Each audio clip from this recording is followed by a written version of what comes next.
درباره یکی از پیچیده ترین فیلسوفان قرن 19 یعنی فریدریش نیچه و یکی از آثار مهمش صحبت کنیم. کتاب اراده معطوف به قدرت. نیچه متولد 1844 در آلمان فیلسوفی بود که زندگیش پر از چالش‌های جسمی و روانی بود. او استاد دانشگاه جوانی بود که به مرور زمان از جامعه علمی و مذهبی فاصله گرفت و ایده‌هایش را در آثار فلسفی عمیق و گاه جنجالی مطرح کرد.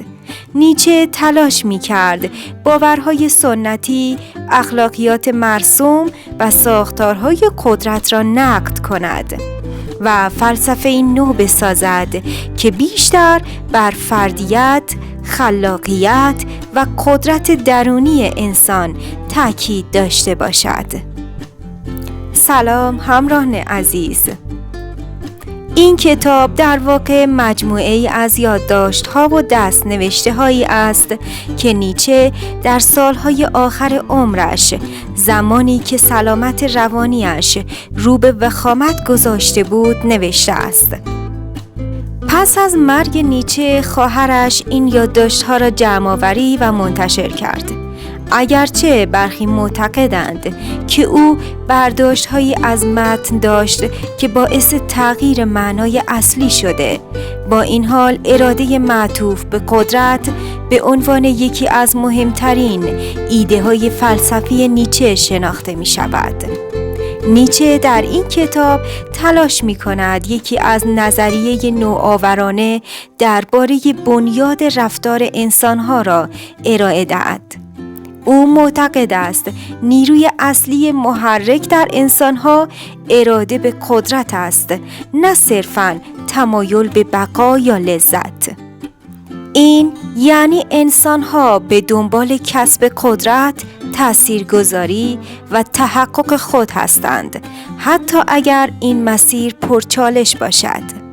اراده به قدرت به معنای صرفاً تصاحب قدرت سیاسی نیست، بلکه یک مفهوم گسترده است که شامل قدرت درونی، توان خلق و نفوذ بر جهان اطراف می شود. نیچه معتقد است این اراده منبع تمام خلق‌های هنری، علمی و فرهنگی است.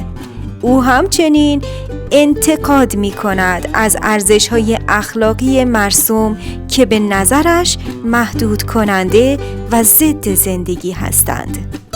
این کتاب به شدت مورد توجه و همچنین سوء استفاده قرار گرفت.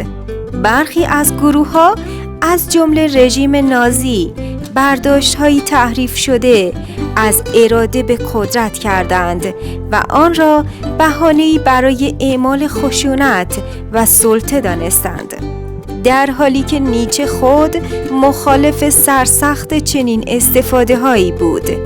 این کتاب ما را به چالش می‌کشد که دوباره درباره مفهوم قدرت، هدف زندگی و ارزش‌های خودمان فکر کنیم. آیا ما صرفاً به دنبال بقا هستیم یا می‌خواهیم جهان را به شیوه خودمان بسازیم؟ آیا جرأت دارید از محدودیت‌های اخلاقی مرسوم فراتر روید و اخلاقیات خود را به اوج برسانید؟ اراده معطوف به قدرت یک کتاب فلسفی نیست، یک چالش بزرگ فکری است که شما را به مواجهه با عمیق‌ترین انگیزه‌های انسانی دعوت می‌کند. اگر به دنبال درک بهتر خود و جهان هستید، این کتاب قطعاً یک منبع ارزشمند و الهام بخش خواهد بود.